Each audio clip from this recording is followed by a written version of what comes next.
네, 그러면 지난 시간에 이어서 오늘 두 번째 인간 유형의 이해에 대해서 좀 공유를 드릴게요. 오늘은 MBTI와 빅5 모델에 대해서 좀 공유를 드리겠습니다. 지난 시간에 팀이란 무엇인가에 대해서 말씀을 쭉 드렸어요. 그래서 아폴로 신드롬, 그리고 똑똑한 사람들만 모인 팀들 쭉 봤는데 팀이란 네, 공통된 목표를 가지고 다양한 사람들이 서로 상호작용하고 협업할 수 있는 그런 역할의 집단이다라는 얘기도 있었고, 그래서 9가지 유형들이 있었습니다. 실행자, 창조자, 자원탐색가, 추진자, 조정자, 판단자, 팀워크 조성자, 완결자, 전문가. 여기서 이제 리더는 추진자와 조정자가 이제 리더의 유형이었고, 팀에는 창조자가 필요하고 그 외 실행과 이런 역할들을 해주시는 분들이 필요하다라는 게 이제 주요 내용이었고요. 오늘은 두 가지 이야기를 드리겠습니다. MBTI와 성격 심리학 중에서 이제 빅5라는 이야기를 좀 공유를 드릴게요. 네. MBTI를 하기에 앞서서 심리학의 계보는 아니지만 프로이트, 융, 아들러에 대해서 좀 짚고 넘어갈게요. 네. 프로이트는 네, 정신분석학으로 굉장히 유명한 사실상 심리학을 만든 사람이나 이제 마찬가지죠. 그래서 이분을 이제 심리학의 창시자, 아버지라고 부르고 유명했던 내용들은 이제 무의식의 발견, 그리고 성욕을 기반으로 한 인간 행동들에 대한 설명, 이런 것들이고, 그래서 태어나면서 성장 과정에 있어서의 뭐 몇 가지 것들의 중요한 이벤트들이 되게 중요하다라는 이야기를 많이 했었고, 그래서 우리가 흔히 아는 네, 오이디푸스 컴플렉스, 일렉트라 컴플렉스 이런 것들이 다 프로이트가 했던 이야기입니다. 프로이트는 유대인이었고, 반면에 이제 프로이트에 이어서 융이라는 분이 이제 프로이트를 계승하였으나 새로운 것들을 만든 분석 심리학이라는 것들을 만든 네, 그런 분이시고, 프로이트랑은 양자 관계였다고 하더라고요. 그래서 아버지와 아들의 양자 관계였고, 프로이트는 예, 융은 프로이트가 말했던 개인의 무의식 외에 집단에도 무의식이 있다라는 이야기를 했고, 원형, 네, 그리고 이제 성격과 성향에 대한 이야기를 많이 했고, 그리고 프로이트가 성장 과정이 되게 중요하다고 봤으면 융은 40대 이후의 과정을 보면서 조금 더 사람들이 뭐 새롭게 변모할 수 있다라는 그런 이야기들을 했습니다.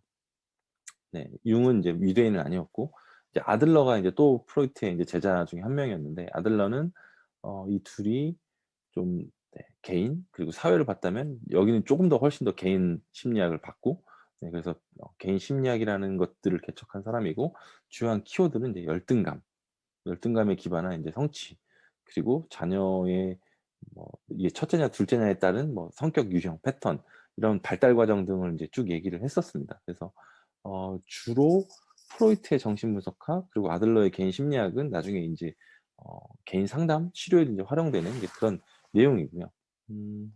결국 이 셋은 같이 공부를 했는데 헤어지게 됩니다. 그거에 대해서 이제 융은 이렇게 얘기를 말하는데, 우리의 견해가 다른 이유는 성향이 다르기 때문이다라고 얘기했고, 그리고 이때 당시에는 사실 1800년대 말, 1900년대 초 이 시점에서는 뭐 과학적 방법론이라기보다는 굉장히 관찰, 그리고 심리학자들이 그것들을 가지고 계속 무언가를 디벨롭 시키는 그런 형태였기 때문에, 심리학자들이 제시하는 심리학은 각자의 심리를 고백하는 성격이 강하다, 약간 이렇게 얘기를 했어요. 네. 그러면서 융은 이제 다 떨어져 나왔고, 융은 사람들의 성향이 외향, 내향, 그리고 합리적 기능, 비합리적 기능에서 사고형, 감정형, 감각형, 직관형, 이렇게 구분될 수 있다라고 이제 얘기를 했고, 사실 이게 MBTI의 기본 접근 과정이 됩니다. 요거를 가지고 네, MBTI가 만들어졌는데, MBTI는 마이어스 브릭스 타입 인디케이터의 약자입니다. 요 두 분은 모녀입니다. 네. 그래서 캐서린 북 브릭스와 그의 딸 이자벨 브릭스 마이어스가 아까 이제 말씀드렸던 칼 융의 성격 유형 이론을 근거로 개발한 성격 유형 선호 지표인데요. 네, 엄마가 딸과 함께 주변에 있는 아이들을 하나씩 관찰 인터뷰하면서 이 타입 인덱스를 만들었고, 네, 이 배경 중에 또 하나는 이제 2차 세계대전 당시 1930년, 40년 정도였겠죠. 그래서 남자들은 모두 없고, 그 다음에 이제 총력전으로 인해서 무언가 생산을 더 많이 해야 되는데, 그럼 여태까지 집에만 있었던 여자들이 산업으로 나왔을 때 어떤 역할들을 하는 것들이 좋을지 직무를 찾도록 하는 목적으로 이제 개발된 그런 내용이고, 결론은 네, 오른쪽에 있는 2x2x2x2 총 8가지의 기준으로 사람들을 나누고 이것들을 유형화, 범주화합니다. 그래서 첫 번째로는 주의의 초점이 외부에 있냐, 내부에 있냐, 외향적이냐, 내향적이냐 라는 것들이 첫 번째고, 두 번째는 어떤 것들을 어떤 형태로 인식하느냐, 감각을 통해서 인식하느냐, 혹은 직관과 지각을 통해서 인식하느냐, 이제 두 번째고, 세 번째는 그럼 판단을 할 때는 어떻게 판단을 하냐, 느껴진 것들을, 감각을 감정적으로 받아들이냐, 감각을 생각을 통해서 받아들이냐, 지각을 감정을 통해서 받아들이냐, 지각을 사고를 통해서 받아들이냐, 이런 판단 기능의 패턴이 있고요. 그리고 마지막으로 이제 삶의 패턴이 그러면 판단을 하면서 중간중간에 무언가를 실행하면서 끊고 가느냐, 아니면 어떤 것들을 쭉 계속 받아들이고 인식하면서 가느냐에 따라서 이제 총 16가지로 분류가 되고요. 뭐 한 번씩은 다 해보셨을 것 같아서 그 분류는 되게 많은데, 제가 좋아하고 제가 주로 봤던 이미지는 이제 요 내용입니다. 그래서 I, 그다음에 E, 위아래로 되어 있고요. 그다음에 J가 위아래, 그리고 P가 가운데, 그리고 S가 왼쪽, N이 오른쪽, 그다음에 이제 T와 F가 그 사이사이에 이제 쭉쭉쭉 들어가는 그런 형태인데요. 그래서 이걸 보시고 자기의 유형을 판단하시고, 아, 나는 이런 사람이다 라는 것들을 이제 한 번쯤 해보셨을 것 같아요. 그래서 이게 성격 유형을 판단하는 것 중에 하나다라는 것들을 보여줄 수 있을 것 같고, 다만 MBTI에 대해서는 좀 비판이 많습니다. 그 이유는 어쨌든 이거에 대해서 검사를 할 때 스스로가 문항에 답변하면서 검사하는 자기보고 심리 검사이기 때문에 정확성이 떨어질 수 있다라고 얘기하고, 또 이런 범주화, 유형론의 한계는 분명히 외향, 내향, 그다음에 지각, 감각, 그리고 뭐 인식, 사고, 감정, 뭐 판단, 인식, 여러 가지들이 있겠지만 어떤 사람들이 칼로 물베기 하듯이 일형으로 나눠지진 않고 당연히 이제 스펙트럼으로 있는데, 이것들을 유형론으로 가져갈 수 있겠느냐라는 부분이 또 있었고, 또 하나는 이제 통계적 타당성의 문제입니다. 1920년, 30년, 30년, 40년 융이 개발했던 내용들을 가지고 한 모녀가 만들었을 때 이게 통계적으로 얼마나 타당하겠느냐, 뭐 물론 이건 뒤에서 나온 부분들이기도 한데, 그래서 그런 문제들이 있다 보니까, 그리고 이게 비과학적이라는 거다 보니까 좀 계속 챌린지가 있었습니다. 그럼에도 불구하고 되게 많이 쓰이고 있죠. 그러면 그 다음으로 넘어서 빅5를 좀 말씀드릴게요. 빅5 오션에 앞서서 이제 심리학의 발달 과정을 좀 설명을 드리면, 이게 이제 심리학의 역사적 계보인데, 맨 처음에는 철학적이었습니다. 의식이라는 게 뭘까? 마음이라는 게 뭘까? 그러다가 이제 독일 쪽에서 이런 의식과학, 이쪽이 제일 첫 번째였고, 그 다음에 이제 프로이트가 나오면서 아까 보여드렸던 정신분석학과, 분석심리학, 개인심리학들이 쭉 나왔고요. 이런 것들이 이제 과학으로서 쭉쭉쭉 발달하면서 나왔던 것들이 이 행동주의입니다. 행동주의라 하면 심리학에 대한 과학적 접근 방법입니다. 요분들이 눈에 보이지 않는 뭐 무의식, 원형, 뭐 개인 심리 이런 것들을 계속 봤다라고 한다면, 행동주의는 사회과학이라 함은 관찰할 수 있고 실험할 수 있고 증명할 수 있어야 된다라는 게 이제 더 주요한 내용이었고, 그래서 보이지 않는 것들이 아니라 관찰로서 볼 수 있는 행동을 연구하겠다라고 해서 이제 행동주의가 됐고, 그래서 나온 여러 가지 유명한 케이스가 파블로프의 개, 그리고 스키너가 심리상대라는 것들을 합니다. 그래서 쥐나 비둘기를 가둬놓고 여기서 이제 다양한 자극을 주고 어떠한 행동들이 일어나는지를 이제 반응을 보는, 그래서 적절한 강화와 처벌을 하면 바람직한 행동으로 유도할 수 있다라는 그런 게 있었고, 여기서 이제 행동주의를 말씀드렸던 이유는 요 시점쯤에는 굉장히 여기서 말했던 관찰, 실험, 증명, 통계가 중요해집니다. 그래서 빅5 모델은 5팩터 모델이라고 해서 1970년대 중반 정도에 통계학적 요인 분석, 그래서 인간의 뭐랄까 성향들이 쭉 있는데, 이게 각자 통계적으로 요인 분석, 상관관계가 어떤지 뭐 이런 것들을 계속해서 거르고 걸러서 뽑았더니 5가지가 통계학적 요인 분석에 있어서 인간의 성향을 가장 잘 설명해 준다더라라고 해서 이제 나온 것들입니다. 그래서 첫 번째는 이제 신경성, 얼마나 예민한 감각을 갖고 있는지에 대한 것들이 성향의 첫 번째 요소이고, 그럼 두 번째는 외향성. 이건 아까 얘기했던 외향성, 내향성과 같은 얘기고, 세 번째가 이제 경험에 대한 개방성, 그리고 네 번째가 우호적이냐, 마지막이 성실하냐, 네, 이런 내용들입니다.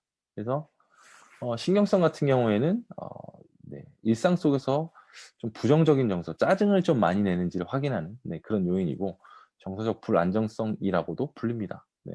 그래서 이거 같은 경우에는 좀 뭐 감수성이랑도 연관이 되어 있어서 일반 조직에서는 사실 신경성이 높은 사람들을 좋아하진 않아요. 왜냐하면 예민하고 감각적이고 좀 까다로우니까. 하지만 예를 들면 예술 분야, 뭐 음악을 한다든지 그림을 그린다든지 이런 쪽에서는 이 신경성이 높으신 분들이 오히려 좀 더 뭐랄까 두각을 나타내는 그런 경향들이 있다라는 게 이제 내용이고요. 네. 다음으로 이제 외향성, 내향성. 네. 이 부분은 아까 말씀드린 것처럼 주의가 타인과 환경과 상호작용하는 것들을 좋아하느냐, 아니면 내부의 스스로의 뭐 내면을 돌아보는 것들을 좋아하느냐. 네, 요런 내용입니다. 그래서 이 부분은 추가 설명은 필요 없을 것 같고, 네. 개방성. 네. 개방성은 다양한 것들에 대해서, 새로운 것에 대해서 개인이 어떻게 판단하는지를 확인하는 요인이라고 하고요. 네. 여기 같은 경우에 이제 탐구적인 지성이라고 불린다고 합니다. 그래서 새로운 것들, 그것들이 학습이 됐든 아니면 뭐 환경이 됐든 새로운 시도가 됐든 그런 것들을 좋아하는 것들, 네, 그런 것들을 잘 받아들이는, 네, 그런 것들을 개방성이라고 부르고, 네, 이 점수가 좀 낮으면 좀 다소 관습적이고 좀 더 폐쇄적인 그런 성격입니다. 그래서 IQ와도 약간 상관관계가 있다라고 보여지고, 네, 그래서 이게 뭐 지성, 지적 능력이라고도 불린다고 합니다. 다만 이게 꼭 높다고 좋은 게 아닌 게 이게 높으면 최면, 초자연상, 뭐 초자연현상 이런 것들과 연관이 되어 있다고 하고, 또 환각 물질을 섭취하면 개방성을 증가시킨다라는 연구도 있다고 합니다. 네, 그래서 다음번에 이 부분에 대해서는 좀 더 자세하게 설명드리겠습니다. 네, 우호성입니다. 우호성은 네, 얼마나 친근한지, 네, 그런 부분들을 나타내는 부분이고요. 네, 반대 개념은 경쟁성, 적대성, 공격성입니다. 네, 우호성이 높은 사람은 동정적이고 조화를 중시하고 공감을 많이 하는 타입이고, 보통 간호사 혹은 호텔리어 이런 분들이 우호성이 높은 경우에 잘 적응하신다고 합니다. 반대로 우호성이 낮아도 네, 특정한 직업에서는 잘 활용될 수 있는데, 예를 들면 네, 경찰, 군인, 검사 이런 분들은 뭐 우호적일 필요는 없죠. 네, 의심하고 뭐 찾아내고 네, 적대적인 게 오히려 더 좋을 수도 있어서 네, 그렇기도 하고, 때로는 네, 우호성이 낮은 적대성이 높은 경우에 협상력에서 우위를 점할 수도 있기 때문에 네, 오히려 성공하는 경우도 있다라고 합니다. 네, 소시오패스의 성격 기질을 좀 생각해 보면 네, 이해될 수 있을 것 같고요. 네, 마지막으로 이제 성실성입니다.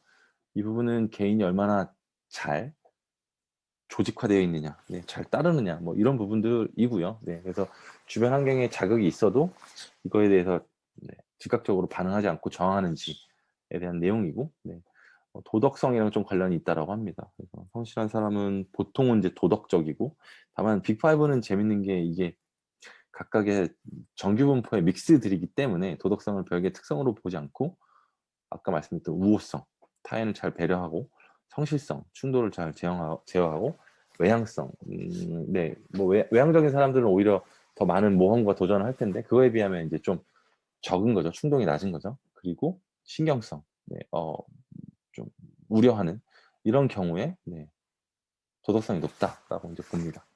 그래서 요거를 이미지로 보여드리면 네, 요렇게 됩니다. 그래서 스테이빌리티, 안정성과 관련된 내용들이 있고, 플라스티시티, 뭐 가소성이라고 부르는데 어쨌든 좀 유연성 가까운 내용들이라서 네, 이게 이제 오픈, 개방성과 지성, 이게 신경성, 뭔가 변동성, 뭐 충동 이런 부분들이고요.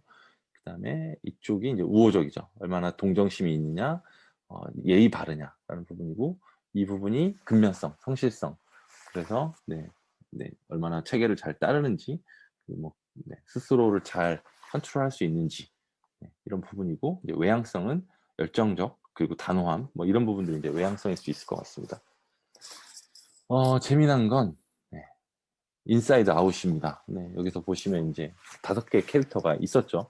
내면에 있는 5개의 캐릭터. 네, 기쁨이, 소심이, 버럭이, 까칠이, 슬픔이. 이 영화에서의 메인 캐릭터는 이 여자 주인공은 이 기쁨이었는데, 흥미로운 거는 이 여자 주인공의 엄마 아빠도 나오는데 이 엄마 아빠의 마음속에도 이 5명의 캐릭터가 나오는데 엄마의 메인 캐릭터는 이 슬픔이었고 아빠의 메인 캐릭터는 이 버럭이었습니다. 네.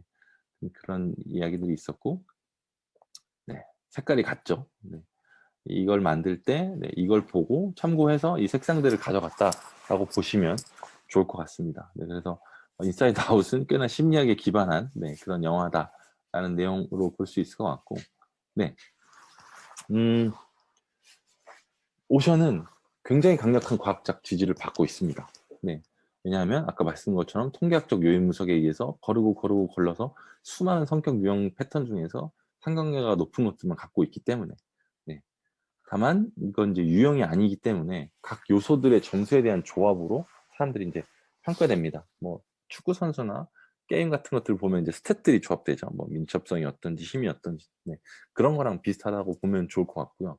다만 그렇기 때문에 MBTI보다는 오히려 덜 대중적입니다. 왜냐하면 이걸 보고 나도 MBTI는 이제 유형이 있다 보니까 아 너는 이런 유형의 사람이야라고 하면 맞아 그래 고개를 끄덕끄덕 할 수 있는데 오션은 보고 나도 약간 이제 뭘 가져가야 될지가 조금 애매한 상황이다 보니까 네, MBTI보다는 덜 대중적이지만 굉장히 과학적으로 근거가 있는 그런 것이다 볼 수 있을 것 같고요. 네, 중간에 정리를 하겠습니다. 사실 오늘 준비한 내용 뭐 이 정도이긴 한데 네, 팀이란 무엇인가의 9가지 유형, 그리고 MBTI 16가지 유형, 그리고 오션의 5가지 성향. 네, 요것들을 보시면 뭔가 패턴들을 발견하실 수 있을 것 같아요. 네, 그래서 요게 이제 중간 정리이고, 다음 시간에 이제 패턴, 제가 정리해본 패턴에 대해서 좀 공유 드리고, 그 부분들을 조금 말씀드리는 걸로 이제 정리를 하려고 하고, 네. 오늘은, 네, 좀 그냥 가볍게 이야기해봤으면 좋겠어요. 너무 무겁지 않게. 네. 나의 유형은 어떤지, 뭐, 혹은 나랑 잘 맞지 않았던 사람들은 어떤 사람들이었던 것 같은지, 네, 그리고 그냥 제가 얘기했던 것 중에서 뭐 떠오르는 생각이나 느낌이 있다면 그냥 좀 편안하게 이야기해보는 걸로 네, 그렇게 우선 저의 발제는 이 정도로 마치겠습니다. 네, 들어주셔서 감사합니다. 감사합니다.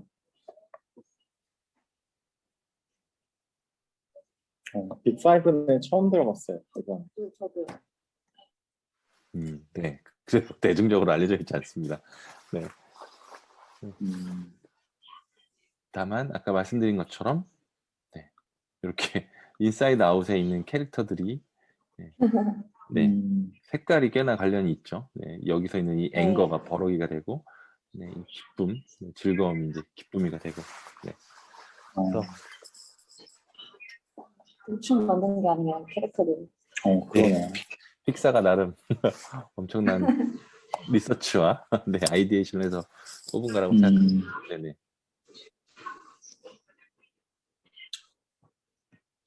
뭔가 저는 계속 그 레이 달리오가 쓴 원칙에 나오는 그 얘기들이 생각이 나네요. 거기서 보면 진짜 뭔가 좀 이렇게 맞는 것 같은 게 그 직원들을 유형을 좀 나눠서 본다고 하더라고요.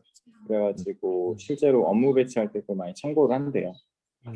그러면 어느 정도는 그게 뭔가 설명이 된다고 들었어요. 네. 그럴 것 같아요. 네. 혹시 보이저님은 그 제일 잘 알려지는 MBTI에서는 어떤 저는 있어요? INTP형이었습니다. 네. INTP. 네네. 제 스스로 INTP라고 예전부터 규정 짓고 뭐 그렇게 살았는데 이게 또 규정을 지으면 계속 나는 이런 성향이니까 저런 건 못 해도 돼, 안 해도 돼라는 그런 또 부작용이 있더라고요. 요즘에는 나의 스타팅 포인트가 저기인 건 맞는데 뭐 스스로 거기에 국한돼서 그렇게 규정하지 말자 약간 네, 이런 생각들은 갖고 있습니다. 네. 저도 점점 그런 것 같아요. 전 INTJ. INTJ 여기시군요. 네. 네, 과학자형. 네. 이런 분들이 이제 착착 체계적으로 무언가를 만들어내시는. 네. 사실 네, 저는 이제 P형이라서 이런 모임 통해서 리듬을 잡으면 뭔가 컨텐츠로도 이렇게 만드니까 그런 걸 좀 활용해 보는 것도 방법인 것 같아서. 네. 박희님은 뭐예요? 저도 INTP. 어, 오, 역시 여기 좀 비슷해요. 비슷한 성향의 사람들이 독서 모임을.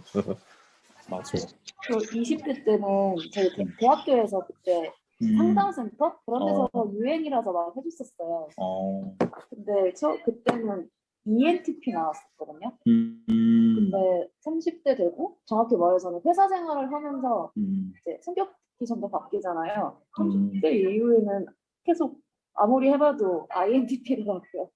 저도 되게 여러 번 해봤는데 저는 INTJ가 나더라고요. 네.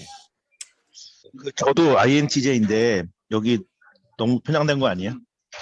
맞아요. 진짜. 여기 인터널하고 NT 사고를 가지시는 분들이 많아요. 네. 그렇네. 근데 켈빈님도 다들 비슷하게 나올 것 T가 같아요. 바뀌네. 네. 맞아요. NT 성향은 다들 비슷하신 것 같아요. 네. 음, 그래서 결국 요 줄 라인에서 다들 있으시지 않을까라는 생각이 좀 들고. 네. 아, 근데 네. 나 뒤에 보이저님 그 질문 좀, 예, 네. 두 번째 거였나? 네. 나랑 잘 맞지 않았던 네. 사람이 있죠. 이런 사람들이. 어떤 분이에요? 안 맞으세요? 너무 많아가지고. 저는 근거 없는 낙관주의자들이랑 안 맞는 것 아, 같아요. 저도 되게 싫어하는. 저는 왜가 있어요. 저는 그러니까 몰랐는데 생각해보니까 저는 왜라는 질문을 되게 많이 하는 것 같아요. 모든 면에서. 진짜? 왜? 왜 그러는 건데? 왜 그렇게 돼버린 거야? 왜 이게 안 되는 걸까? 나는 그냥 안 되는 게 문제가 아니라 왜 안 되는지가 난 너무 궁금해. 이 말을 제가 진짜 많이 하는 것 같아요. 근데 제 친구, 지인 중에 이제 낙관주의자가 있어요. 물론 낙관주의자니까 굉장한 장점이 있어요. 같이 있으면 되게 기분이 좋아지고, 그런데 그 친구는 근거 없는 낙관주의자거든요. 아니야, 언니 잘 될 거야. 왜 잘 된다고 생각을 해? 라고 하면 걔가 그냥 기분이 그래. 약간 이런데 그 친구를 보고 생각했어요. 저는 근거 없는 낙관주의자를 가장 이해하지 못하는구나. 왜가 제일 중요한 것 같아요. 네. 저 그 요새 유튜브에서 그 김경일이란 심리학자고, 네네네. 그분 걸 되게 많이 봤는데 그분이 그러더라고요. 20살 넘으면은 성격의 어떤 근본 틀을 못 바꾼다고 하더라고요. 그런 것 같아요. 그냥 예를 들면 뭐 사람 만나는 거 이제 더 이상 어렵지 않다. 이거는 그냥 경험이 쌓여서 그러는 거지 기본적인 성향은 안 바뀐다고 하더라고요. 그래서 막 남녀 사이에도 그런 얘기들이 많잖아요. 변했다.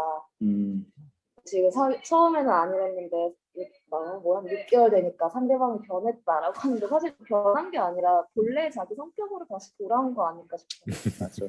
초반에 잘해주던 알고 시절을 싶은 지나서. 상대한테. 맞아요. 그래서 참 expectation management 되게 중요한 것 같아요. 그것도 맞아요. 네. 그러네요. 초반에 너무 막 특히 막 처음에 연애를 시작할 때나 그럴 때 막 상대방한테 맞추려고 되게 나한테 조금밖에 없는 부분을 되게 과장해서 얘기할 수도 있잖아요. 그쵸. 나도 그런데 라면서. 네. 약간 공감을 위해서 그게 되게 지속 가능성이 떨어지는 것 같아요. 그리고 상대는 저 사람이 나랑 되게 비슷한 사람이구나라고 생각을 해서 호감이 같이 들기 시작하는 건데 사실 이제 서로가 생활이 되고 보면은 그 텐션을 계속 가지고 갈 수는 없는 거잖아요. 원래는 그러고 그러면 상대방은 이제 당황을 하는 거죠. 우리가 되게 비슷한 사람이라고 생각을 했는데 아니야? 라면서. 맞아요. 네. 그게 연애 때는 그렇게 좀 커버가 되는데 결혼은 되게 신중하게 선택을 하셔야 돼서 네. 좀 서로 진짜 편안한 모습들을 많이 보고 그거 하나랑 약간 네. 진짜 이거는 나랑 정말 안 맞는데라는 그 상극들이 없는 게 오히려 더 좋을 수 있을 것 같아요. 왜냐면 평생을 살면서 본인이 너무 굉장히 싫어하는 다른 사람은 봐도 뭐 그럴 수도 있지라고 하는데 나는 너무 싫어하는 그 모습들을 배우자에게서 발견하거나 보면 네 그것들은 또 쉽지 않은 삶이라서 네네 맞아. 잘 맞는 것도 중요한데 내가 너무 싫어하는 것들을 하지 않는 사람 그런 것도 되게 중요한 것 같아요. 팀도 마찬가지인 것 같습니다. 네, 팀 내에서도 뭐 맞춰가면 되지라는 것들이 되는 사람이나 이거는 내가 도저히 타협할 수 없는 지점에 선을 넘는 사람들. 저는 개인적으로 약간 그 경험에 대한 개방성 이런 부분들이 되게 좀 낮은, 되게 관습적이고 폐쇄적인 부분들이랑은 좀 답답해서 되게 말이 안 통하는 약간 깝깝한, 이거 왜 이렇게 하죠? 비슷한 거죠. 왜 이렇게 하죠라고 했을 때 여태까지 그렇게 해왔으니까 그냥 해. 약간 이렇게 얘기하시는 분들이랑은 좀 뭐 힘들었던 것 같아요. 네. 네. 그리고 한편으로는 또 저도 우호성이 높은 우호성이 높은 사람은 아닐 수도 있는데 또 이 성향이 엄청 높으신 분들이 있거든요. 공격성, 네, 정신성. 켈빈님은 아시는, 네, 그 또 동광님도 아시는, 네, 라이프에도 계셨고 또 현대카드에도 계시고 아주 높은 직급에 계신 분이 이 성향이 좀 높으셔요. 네, 현재도 계신가요? 네, 지금도 계시고 아주 높은 자리에 계십니다. 아하. 네, 그래서 저는 그 분야에 있을 때 되게 힘들었어요. 네, 그냥 편안하지 않으니까 경직되고 긴장되고 막 그런 부분들이 좀 있어서 네, 힘들었습니다. 네. 근데 그분이 이제 저는 라이프에 계시고 현대카드로 돌아가신 다음에 미팅에서 만났는데 너무 편안해졌어요. 왜냐하면 이제 이웃집 아저씨, 뭐 그 군대에서는 이제 다른 중대에 있는 사람들 아저씨라고 부르는데 그런 상황이 된 거죠. 그래서 뭐 어쩌시라고요. 뭐 질문했을 때도 저희 답도 안 하고 뚱 하고 있었는데 옛날 같으면 제 스스로 되게 불안했을 텐데 지나가시더라고요. 네, 그래서 네, 하여튼 그렇습니다. 참 이게 그런 것 같아요. 특히 약간 매니지먼트 중에 진짜 뭐라 해야지, 약간 노예 감독관 같은 사람이 있고 진짜 뭔가 자발성을 끌어내는 사람들이 있는데 그 둘이 어떤 게 더 맞는지는 정말 상극인 것 같아요. 네, 네.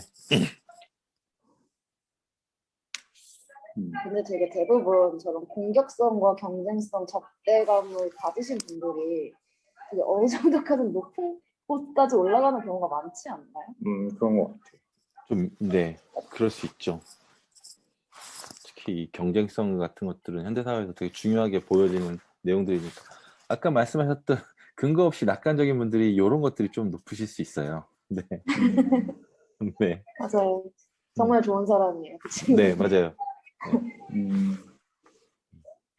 그러니까 사람으로는 좋은데 같이 일을 하면 너무 답답한 거죠, 저는. 네. 잘 될 거야, 언니. 내일 하자. 왜 잘 된다고 생각하는 거야? 뭔가 이유가 있어? 라고 하면 그 친구는 또 그 친구 나한테 당황을 하는 거죠. 아니, 그냥 가자. 약간 이런? 그러니까 서로 되게 그런? 하지만 사람적으로는 되게 좋은 사람이 그걸 두 가지를 다 가진 리더를 만나기가 진짜 힘든 것 같아요. 맞아요. 근데 저는 사실 약간 우호성은 떨어지는 것 같아요. 되게 그래요? 네, 스스로 은근히 생각했을 때? 경쟁성도 강하고 공격성도 있는데 근데 막 이게 엄청 강하진 않은 것 같아요. 근데 뭔가 대학생 때나 아니면 사회생활 초반에는 모든 사람들한테 맞춰주려고 했었거든요. 그래서 전 되게 특히 처음에 이제 시작한 게 영업직이다 보니까 뭐라 그래야 되지? 그냥 모든 거를 다 참고 넘어가는 척하고 막 그런 걸 했었는데 되게 피곤하더라고요. 뭔가 저는 기본적으로 외향적인 성격도 아니다 보니까 그런 것들을 그러니까 결국은 좀 나중에 발견한 것 같아요. 이게 나랑 안 맞는다는 걸. 그래서 전 처음에 첫 회사에 입사했을 때 그게 인턴 기간이 있었거든요. 인턴을 5개월 동안 했었는데 그 처음 했을 때 그 무슨 테스트인지 모르겠는데 뭐 D 성향이 있고 I 성향이 있고 막 그런 게 있었는데 거기서 처음에 I 성향으로 나왔었다가 6개월 뒤에 D 성향으로 바뀌어 있더라고요.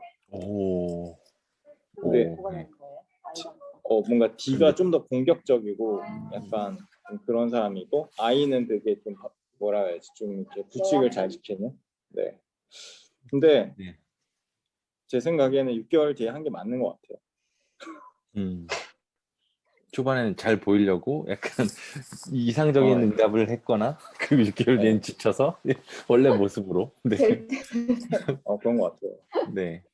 사실 그래서 네이처를 바꾸는 건 좀 쉽지가 않아서 스타팅 포인트가 어딘 걸 아는 거는 되게 중요한 것 같아요. 왜냐면 말씀하신 것처럼 이 우호성이 낮은 사람이 우호성이 높은 사람처럼 역할을 하려면 의지력과 에너지를 소모를 많이 해야 되거든요. 네. 맞아요. 네, 그럼 그 뜻은 다른 곳에 쓸 수 있는 의지력과 에너지가 소진되는 거기 때문에, 네, 그래서 자기 본성과 또 적성에 잘 맞는 일들을 하는 것들이 뭐 본인도 편안하고 성과도 잘 나고 뭐 그런 것 같아요. 네. 맞아요. 전 진짜 어떤 업체 같은 데랑 미팅하고 나면 엄청 에너지가 많이 소모되는데 모두가 그렇지 않더라고요. 되게 신기했어요. 저는 그래서 맞아요. 기본적으로 외향적인 사람이 아니구나라는 거를 그때 많이 느꼈어요. 맞아요. 근데 막 친구를 만나거나 모임을 가질 때도 저는 그러니까 모임이 싫진 않은데 갔다 오면 일정 기간은 쉬어줘야 되거든요. 혼자 책을 본다든지 뭐 혼자 시간을 갖는다든지 멍 때리면서 쉬어줘야 되는데 제 친구는 그런 모임을 가고 사람을 만나는 거에서 에너지를 받아온다고 하더라고요. 그러니까 반대였어요. 저는 모임 한번 나왔으니까 3일은 집에 있어야겠다 했는데 걔는 3일을 집에 있으니까 못 견디겠어. 나 나가고 싶어. 나 지금 너무 바닥이야. 약간 이런 식으로 말하더라고요. 그게 너무 서로 신기했어요. 정말 다르구나, 다들. 그래서 사실 외향성이 높으신 분들이 코로나 때문에 되게 힘들어 하셨잖아요. 코로나 블루라는 맞아요. 단어들을 사실 저는 개인적으로 큰 불편함은 없었거든요. 네. 네. 뭐, 친구는 진짜 재택근무도 싫어해요. 네. 맞아요. 재택근무를 싫어할 수밖에 없을 거예요. 왜냐면 사람들이랑 인터랙션이 있어야지 뭔가 네, 에너지를 그렇다고 얻는데, 하더라고요. 네. 근데 또 내향적이신 분들은 재택근무가 더 편할 수도 있거든요. 혼자서 독립된 공간 확보되고 하니까. 네. 맞아요. 저는 진짜 재택근무가 불편한 건 듀얼 모니터가 잘 안 되는 거라 네, 노트북 때문에 키 배열이 조금 이상한 거밖에 없어요. 근데 이게 진짜 저는 저 개인적으로는 되게 좀 시기가 있는 것 같은 게 뭔가 20대 정도 그때는 뭔가 저한테 약한 게 저는 되게 사회성이 떨어진다는 생각을 20대 때부터 계속 하고 살았거든요. 스스로가. 네. 그래서 그거를 배워야 된다는 생각을 해서 되게 사회성이 좋게 하기 위한 훈련을 많이 했었는데 어느 순간 이걸 깨달았어요. 이건 나랑 맞는 게 아니다. 그래서 뭔가 나한테 맞는 쪽으로 이제 가는 어떤 시기가 또 있었고 그게 뭔가 30대 초반이었던 것 같고 지금은 또 그런 생각을 하는 게 여기 내 성향에만 만족할 게 아니라 또 새로운 뭔가 이렇게 그거를 또 받아들일 수 있는 방법을 좀 찾아야겠다라는 생각을 하게 되더라고요. 그게 저 개인적으로 약간 세계 어떤 스테이지가 있었던 것 같아요. 맞습니다. 네.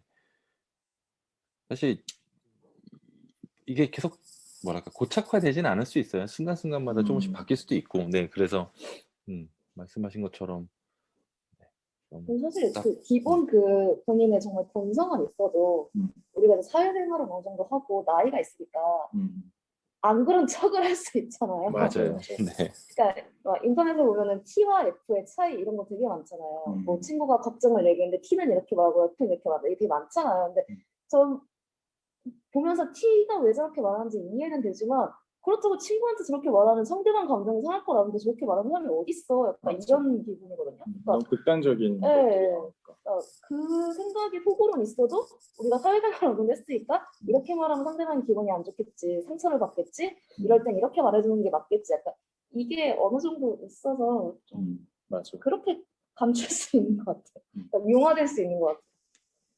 전 지금 기억나는 게 저는 축구 하는 것도 안 좋아하고 보는 것도 싫어하거든요. 농구도 마찬가지거든요. 공부를 별로 안 좋아하시나요?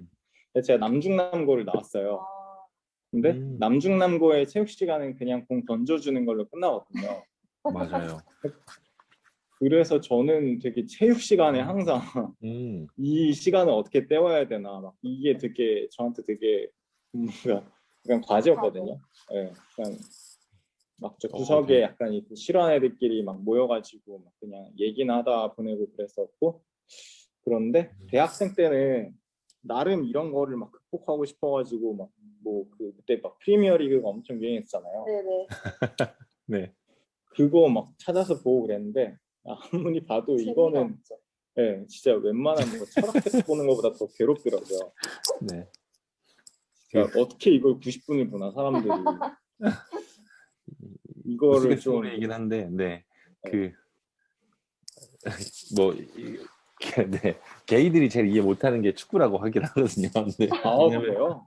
네, 뭐 그런 뜻은 아닌데, 근데 저는 충분히 공감은 돼요. 왜냐면 어쨌든 그렇게 남자들이 네, 공 하나를 놓고 11명이서 뭐 열심히 22명이서 열심히 뛰어다니는 것들이 좀 이해가 안 될 수 있으니까 네. 그래서 저는 그 부분 충분히 이해는 돼요. 네. 그래서 좀 전에 얘기하셨던 그런 부분들 약간 스포츠와 관련된 부분들은 여기 성향에는 조금 없기는 한데 네. 네네. 네, 뭐 물론 한편으로 보면 뭐 스포츠십에는 이런 것들이 좀 있을 수 있으니까 네. 경쟁성, 적대성, 공격성이 있을 수 있는데 사실 그런 체력, 스포츠에 대한 부분들을 여기서 좀 담재하지 못하고 있는 부분들도 좀 있긴 있네. 네. 네. 네, 저는 그런 것도 되게 괴로워요. 등산은 괜찮은데 차라리 막 족구 이런 거 있잖아요. 아, 구기 종목, 네. 팀을 이뤄서 하는 스포츠들. 네. 좀 개인적으로 약간 제가 공간 지각 능력이 되게 떨어진다고 생각을 하는데 그게 참 어렵더라고요. 네. 네. 약간 축구가 정말 제 인생의 진짜 과제 중에 하나였어요. 이제 군대에서도 근데 축구 많이 하잖아요. 그래서 제가 그 의무 경찰이기 때문에 우리 의무 경찰은 그런 거 안 해요. 그 정도 아니에요? 보고밖에 안 해요. 다행이다. 그 되게 맞아. 축구가 제 인생에 정말 되게 큰 그 서브젝트 중에 하나였는데 근데 이제 뭐 다들 애들이 막 애 아빠가 되면서 그거는 그 뭔가 치워져서 네. 개인적으로는 하나의 어떤 과제가 끝난 느낌이에요. 근데 주변에 그런 친한 친구들, 오래 만난 친구들 분들도 비슷하지 않으세요, 성향이? 이게 근데 코로나 시기를 겪으면서 이게 좀 뭐라 해야지?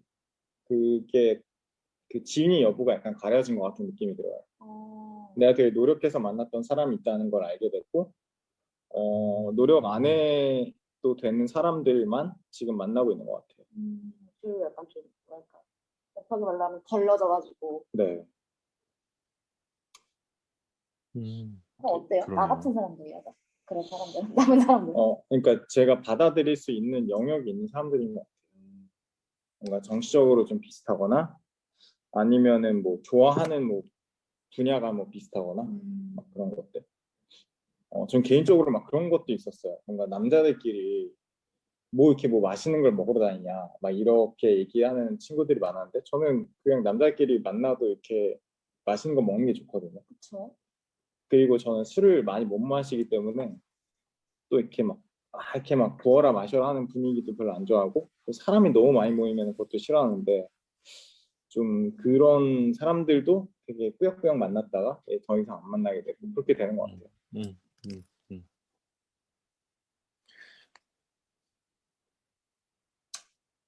점점 네. 저의 모습을 찾아가는데 이제 근데 요새 고민은 내가 지금의 모습에 머무를 수만 없다라는 생각이 점점 들더라고요. 한 올해부터 들었던 것 같아요. 이 생각.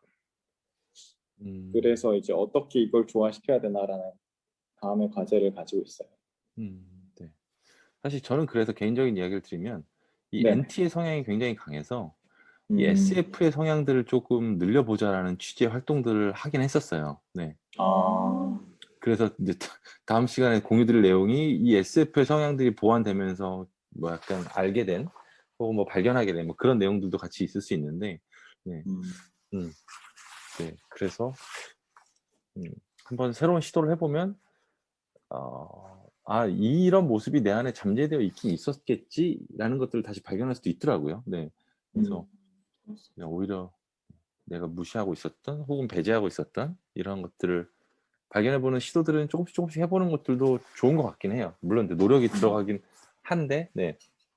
나는 이런 걸 좋아하는 사람이니까 여기에 이렇게 있어도 충분히 행복해 라고 하면 이제 컴포트 존이 되게 두터워지고 그 벽이 높아지는 건데 그것들을 조금씩 약간 넓히려는 노력들을 하는 것들은 좀 인생을 다채롭게 산다고 해야 되나? 뭐 활동 범위를 넓힌다고 해야 되나? 그런 측면에서는 조금 도움이 되는 건 분명한 것 같아요. 네. 근데 이게 나랑 다른데 나랑 다른 점이 신선해서 알고 싶은 사람이 있고 나랑 다른 점 때문에 아유 우린 안 되겠다 싶은 사람이 있는 것 같아요. 맞아요. 저 사람을 더 알고 싶다. 저 사람은 어떻게 저런 활동을 하셨고 저런 생각을 하고 계실까 정말 궁금하고 알고 싶다라는 호기심이 생기는 사람이 있고 우리는 결이 달라 약간 이런 생각이 드는 사람이 있는 것 같아서 그런 음, 호기심을 들는 사람을 찾아서 영역이 넓어지는 건 정말 좋은 일인 것 같아요. 음, 네. 저는 약간 그런 게 고민되더라고요. 계속 나이가 드니까 이제 저도 이제 이렇게 다 친구 옛날에 정말 이렇게 노력해서 만났던 사람들, 지인들 이제 점점 멀어지고 코로나 지나면서 정말 비슷한 생각을 하고 비슷한 삶의 패턴을 가지고 있는 친구들을 만나다 보니까 사실 만나면 너무너무 편하긴 한데 그러니까 너무 이렇게 또 우리끼리 우물을 만드는 게 아닌가? 라는 생각? 왜냐면 친구가 막 회사에서 되게 막 화나는 일이 있거나 했을 때 물어봐. 야, 이거 내가 이상한 거야? 하면서 막 물어봐요. 제가 봤을 때는 안 이상하거든요. 이 말이 맞지라고 하는데 이게 너나 나나 거의 쌍둥이처럼 똑같은 사람들이 서로 네가 맞지, 네 말이 맞아라고 하는 게 의미가 있는 건지 아닌지에 대해서 생각해보게 되더라고요. 맞아. 더 이상 객관적이지 않을 수 있다는. 저도 좀 그래요. 맞아. 되게 좋은 발견들을 막 하셨네요. 네, 맞는 것 같습니다. 근데 기본적으로 I 성향을 타고나면은 이런 걸 좀 한 번쯤은 되돌이켜 보는 것 같아요. 뭐라 그래야 맞아요. 되지? 외향적인 사람들은 그냥 사실은 좀 그냥 고민 없이 사람들을 만나면서 지낼 수 있을 것 같은데 좀 되게 뭔가 극복을 하면서 사람을 만나야 되니까 이 한정된 자원을 어떻게 배분할 것인가 약간 이런 고민을 항상 하거든요.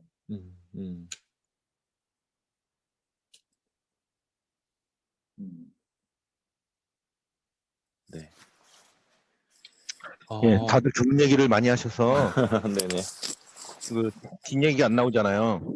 뒷얘기 안 나오는 이유 내가 봤을 때 질문거리를 안 줘서 그런 것 같아요. 아, 그럴 수도 있겠네요. 네. 혹은 네. 생각해 볼 거리.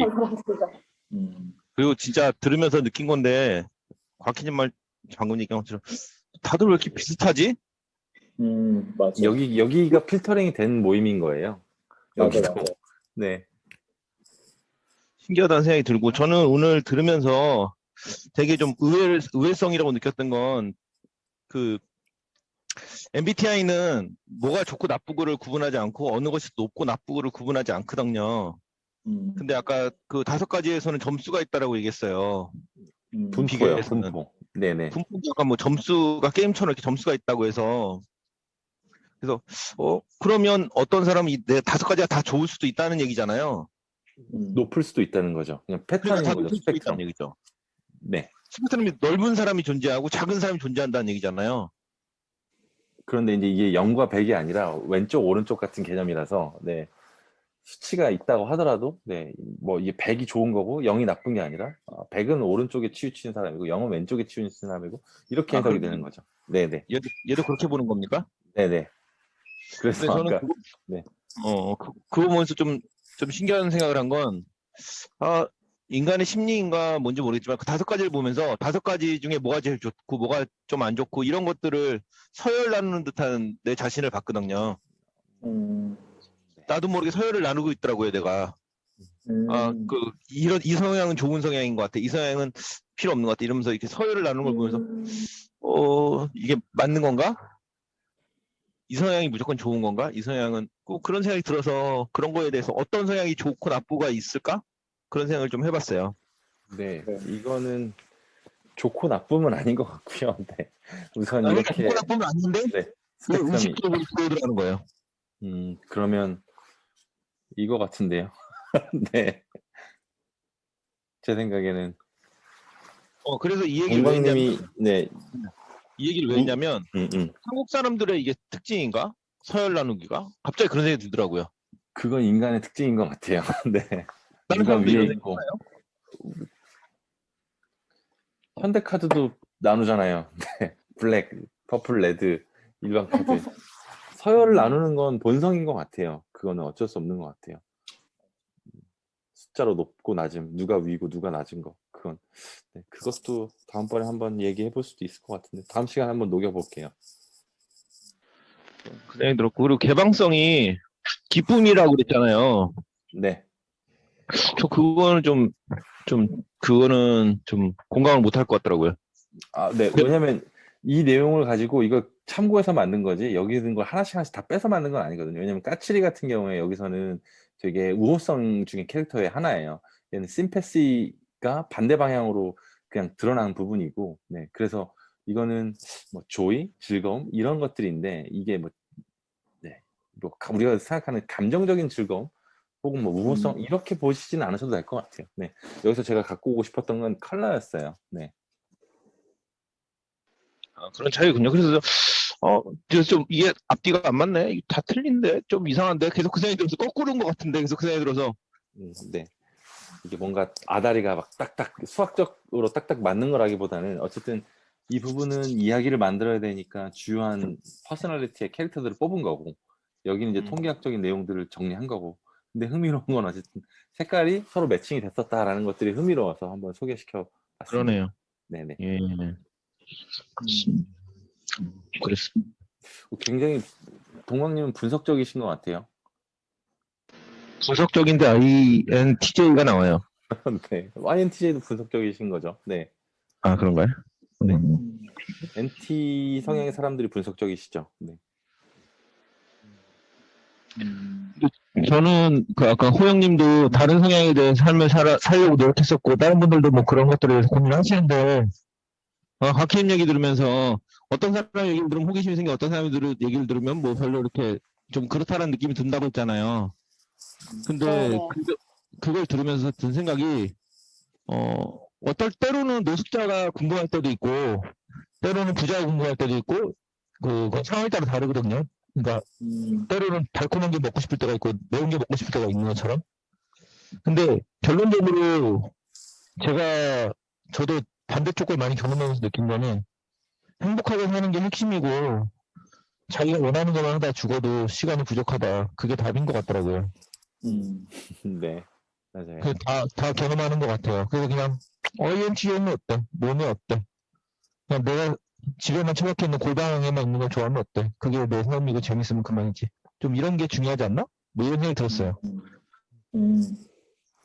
다양성을 받아들이는 사회. 맞아요. 남을 평가하지 않고. 근데 진짜 뭔가 한 20대 때는 되게 조바심이 많이 들었던 것 같아요. 이렇게 사회성이 떨어져서 어떡하나. 이렇게 막 뭐 예를 들면 뭐 남들은 해외 여행 가는데 난 안 가서 어떡하나. 막 그런 좀 뭔가 스탠다드 우리나라가 이게 좀 심하다고 하긴 하는데 거기에서 내가 네. 어디까지 와 있나. 여기에 내가 충족되지 못하면은 난 약간 하자 있는 사람 아닌가? 라는 생각을 많이 했던 것 같아요.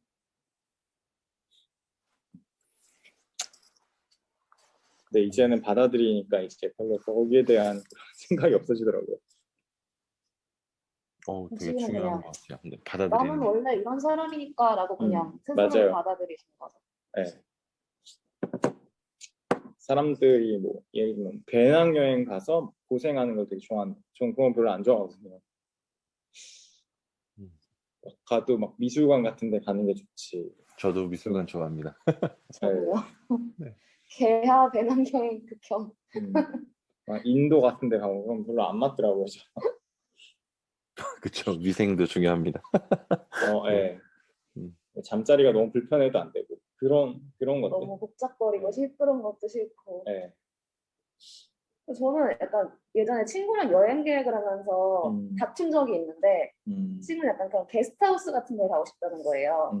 그래서 왜? 라고 했더니 그래 내가 가고 싶은 거 아는데 왜? 라고 했더니 새로운 사람들을 많이 만나고 이제 그런 사람들 어울리고 싶다. 이제 코로나 전에. 그래서 근데 나는 네가 가져가는 거겠지만 그것이 잘 이해가 가지 않는다고.